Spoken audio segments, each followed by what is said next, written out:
It was 2 years ago, on a late September evening, when this happened to me. I was home alone during a storm one of those nights, where thunder rattled the windows, and the rain fell so hard you could barely see past your porch light. At the time, I lived in a small house outside of town. It wasn't far from civilization, but my street was quiet, lined with old houses from the 60s, most of which had their blinds drawn shut by sundown. My parents were out of town for a weekend trip, so I had the entire place to myself. Normally, I love the peace and quiet, but something felt different that night. Maybe it was the storm, or maybe it was the fact that September always carries this early autumn chill that makes shadows seem longer. I had plans to just lounge, watch movies, and play video games. By 10 p.m., the rain had grown even heavier, and lightning lit up the sky every few minutes.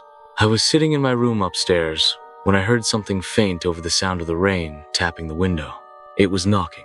At first, I thought maybe it was just branches scratching the side of the house. That's common during storms. But then it came again, 3 slow, heavy knocks from downstairs at the front door. My heart skipped.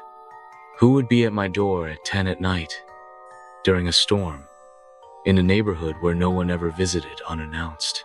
I got up and made my way downstairs, trying to act calm and logical in my head. Maybe it was a neighbor needing help.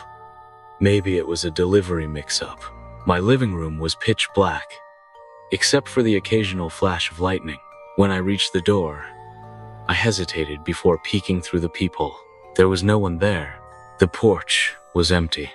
The rain was still coming down in sheets, hitting the pavement so hard it was misting back up. Confused, I stood there for a moment, listening. The knocking had been so real. Then my phone buzzed in my pocket. I checked. It was a text from an unknown number. It simply said, "Why didn't you open the door?" I froze. My hands went numb.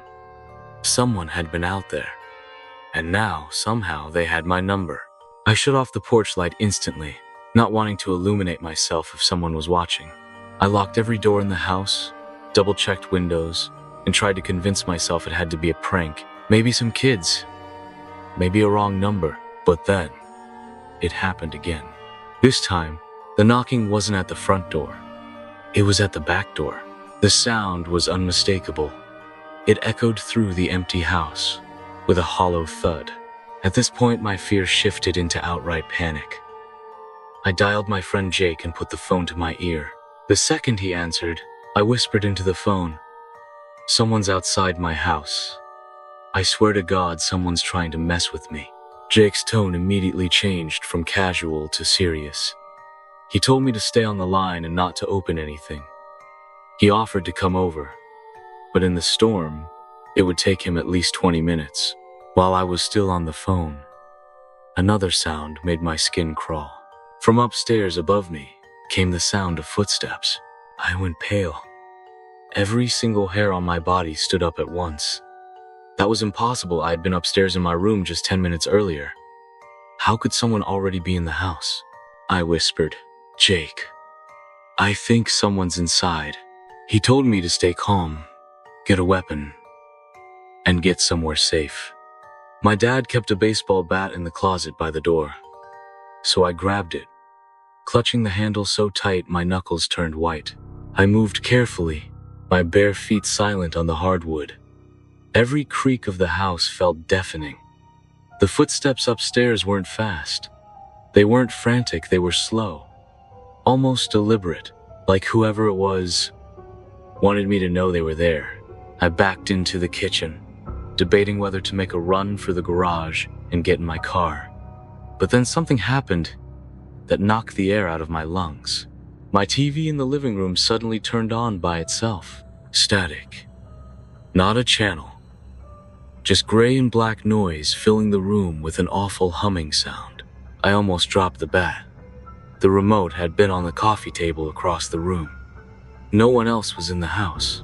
Through the static, faintly, I thought I heard something, like a voice, a faint, whispering tone, hidden within the white noise.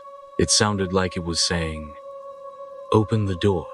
I stood frozen, staring at the screen, when I heard movement again, this time coming from behind me. I swung around with the bat raised, my pulse hammering in my ears. Just the dark kitchen, my reflection in the sliding glass door, and the storm raging outside. Then, sharp and sudden, my phone buzzed again in my pocket. Still on the line with Jake, I pulled it out to look. It wasn't a text this time. It was a picture message. The photo showed me standing in the kitchen holding the bat, looking terrified. Taken from just outside the sliding glass door. I threw my phone across the room in panic and yanked the blinds shut. I knew, now for sure, someone was watching me. Standing just outside that thin piece of glass, in pure survival mode, I bolted upstairs, slamming my bedroom door and locking it. I shoved my desk against it and crouched in the darkness with my bat. Jake was blowing up my phone, but I didn't dare make a sound. Then, from directly outside my locked door, came the quietest sound in the world. A single whisper. I'm inside. I don't remember what happened after that. I think fear overtook me to the point of blacking out, because the next clear memory I have is waking up in the morning, in bed, with sunlight filtering through the curtains. My phone was on the nightstand, dead, as if it had never been smashed against the wall. The TV was off. The doors were still locked. There was no desk shoved against the door. But here's what really makes me question my sanity. On my floor, by the closet, was a single, muddy shoe print. A man's. Too large to be mine. To this day, I don't know if it was sleep paralysis, a nightmare, a break-in, or something else entirely. I just know that night, when the storm raged and someone whispered through the door, I was not alone. It was a cold, late October night, and the rain was coming down heavier than it had in weeks. The kind of rain that drowns out every other sound, so all you hear is water hammering against your windows non-stop. I was home alone in my apartment, curled up on the couch, lights dim, watching a movie on my laptop. My building was old, built sometime in the 1960s, and it had that creaky, unsettling atmosphere where everything echoed faintly when you walked down the hall. I usually enjoyed nights like this, rainy, dark, and quiet. But something about this particular night felt different. I couldn't pinpoint it at first. Maybe it was the storm. Maybe it was the way the wind rattled my thin window panes. Or maybe it was the constant power flickers, the lights dimming before snapping back on. For someone like me, living alone, it was eerie. But I tried to shake it off. Halfway into my movie, I heard it. A faint knock at my door. 3 slow knocks. Immediately, my stomach sank. It was 11:30 at night. I wasn't expecting anyone, and my building's intercom system had been broken for weeks. For someone to come up to my unit on the 4th floor without me buzzing them in, they'd have to be either a neighbor or someone who had snuck inside. The first thing I did was mute my laptop audio and sit completely still. The rain outside made it difficult to hear, so I focused hard. Another knock followed, this time louder, more deliberate. I tiptoed to the door and put my eye to the peephole. What I saw made my skin crawl. Standing there in the dim hallway light was a man, his head tilted to the side, his long, wet hair clinging to his face. He wasn't dressed like someone from the building. No umbrella, no jacket. Just a soaked, dark hoodie clinging tightly to his body. His face was pale, and the way he stood absolutely still didn't feel human. He didn't shift, didn't scratch his neck, didn't move his hands. He just stood there.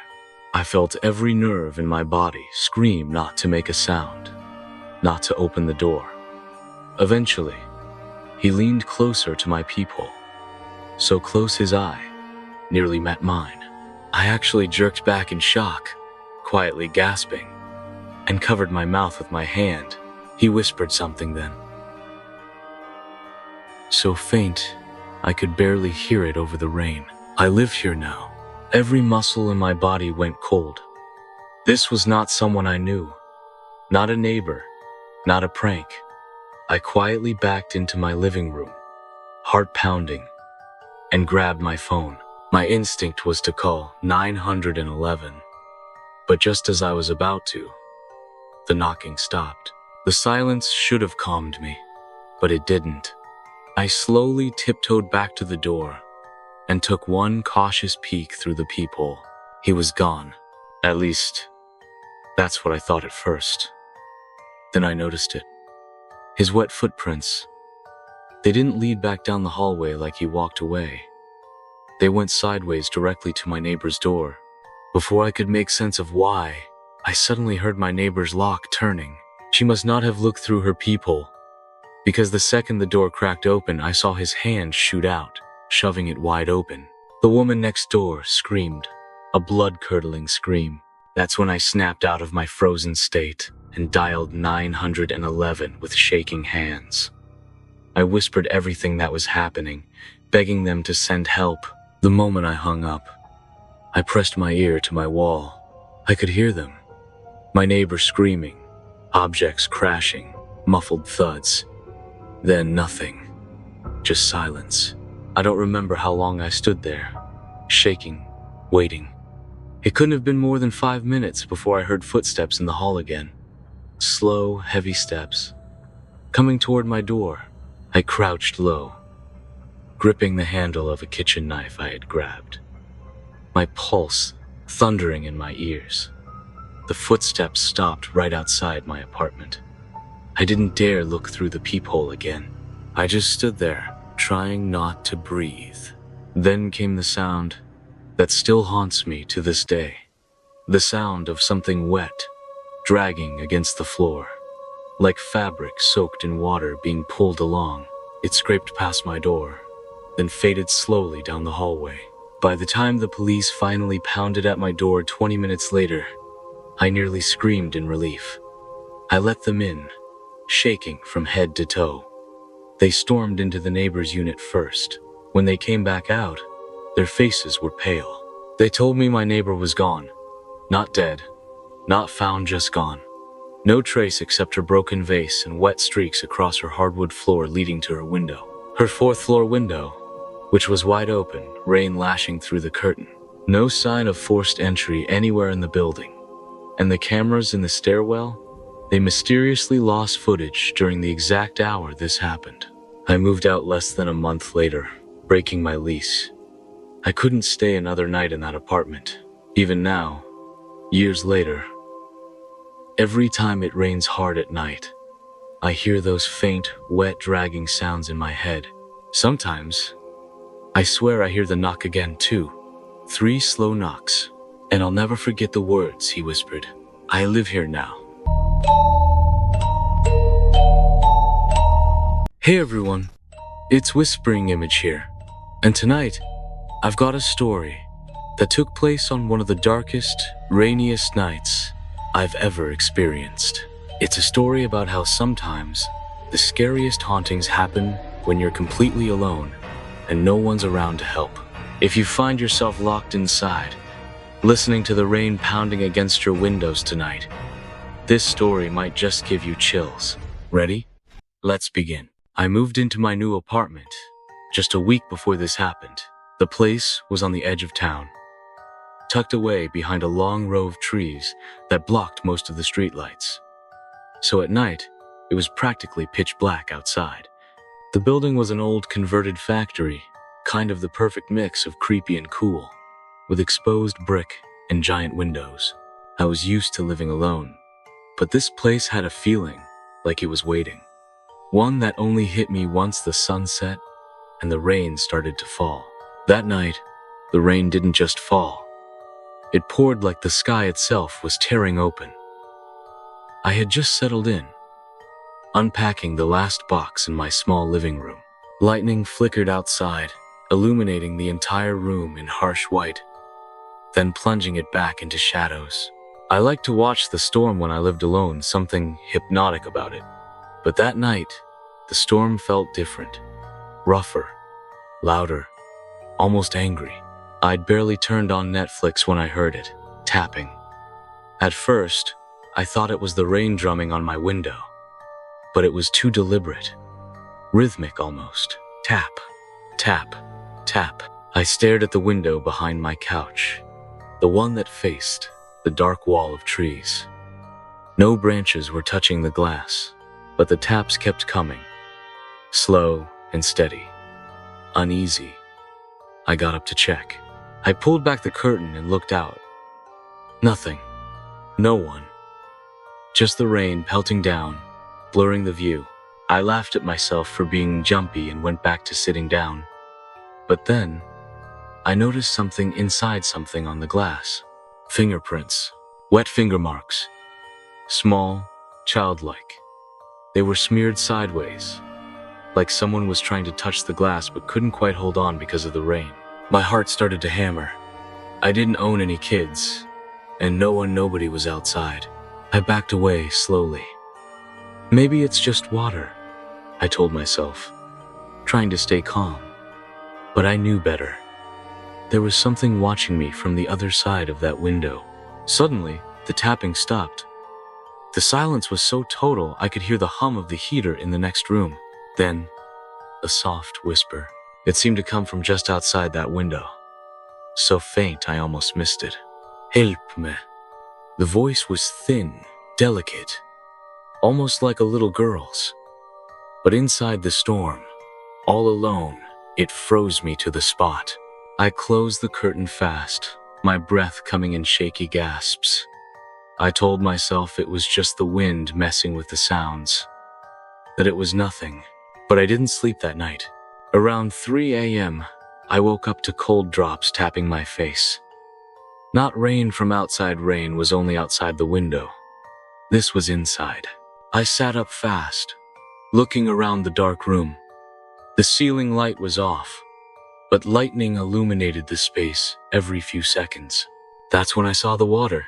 On the floor next to my bed, puddles had formed, slow dripping from somewhere above, but the ceiling was dry. I reached towards the puddle to check it. The water was oddly cold and almost oily to the touch. Then I heard it again, the whisper, "Help me," this time right by my ear. I spun around, heart pounding like thunder. "Who's there?" I demanded, but the room was empty. I grabbed my phone and flipped on the flashlight. Its weak beam trembled as I swept across the walls, floors, and ceiling. Nothing. Just the rain outside, shouting against the glass. I was about to tell myself I'd imagined it, but the flashlight caught something in the corner. There, barely visible, was a pale handprint on my bedroom wall, right next to my bed. I don't have kids. No one should have been here. I crawled from bed, the cold water spreading under my feet. I moved toward the bathroom, hoping a shower would clear my head. As I flicked on the bathroom light, I froze. Written on the steamed mirror, in small, childlike handwriting, "Don't let her in." My blood ran cold. I grabbed a rag and wiped the mirror fast, hoping it was some weird trick of the condensation. But when I looked again, the words were gone. But I knew what I had seen. There was someone here, someone who didn't want me to open the door. But I was alone in this apartment, right? Then came a slow, sharp knock at my bedroom door. One knock, then a pause, then 3 more. Slow, careful. "No," I whispered, gripping my phone like a weapon. "Please, no." The knocking stopped as quickly as it started. The silence was so deep I thought I might lose my mind. I didn't dare call anyone, not even 911. Who could explain this? Who would believe me? Hours passed, the rain finally easing. As dawn approached, I was exhausted, trembling, unable to sleep, eyes glued to the bedroom door. At the first sign of light, I crept over and cracked the door open. The hallway was empty, but the air felt cold in a way that wasn't normal, like the warmth had been sucked out. I searched the apartment from top to bottom. Nothing unusual, except for one final thing. On the floor of my living room sat a small, old doll. It wasn't mine. It was drenched in rainwater. And when I picked it up, I noticed its cracked porcelain face. Its painted eyes stared blankly, but its mouth was slightly open, like it was forever begging for help. I'll never forget the feeling I had in that moment, that the doll wasn't just an object. It was a vessel, a warning. I took the doll outside and threw it as far as I could into the woods behind my building. I never saw it again. But sometimes, when a storm rolls in and the rain pounds down, especially at night, I still hear soft tapping on my window and faint whispers asking for help. And I lock every door and window, afraid that if I don't, she might just get in. If you enjoyed this story and want to hear even more true scary experiences that will keep you up at night, please hit the like button, leave your own creepy stories in the comments below, and subscribe so you never miss a video. Stay safe out there, and remember, sometimes the scariest thing is not what you see, but what's waiting for you in the dark. Till next time, I'll be here, just watching.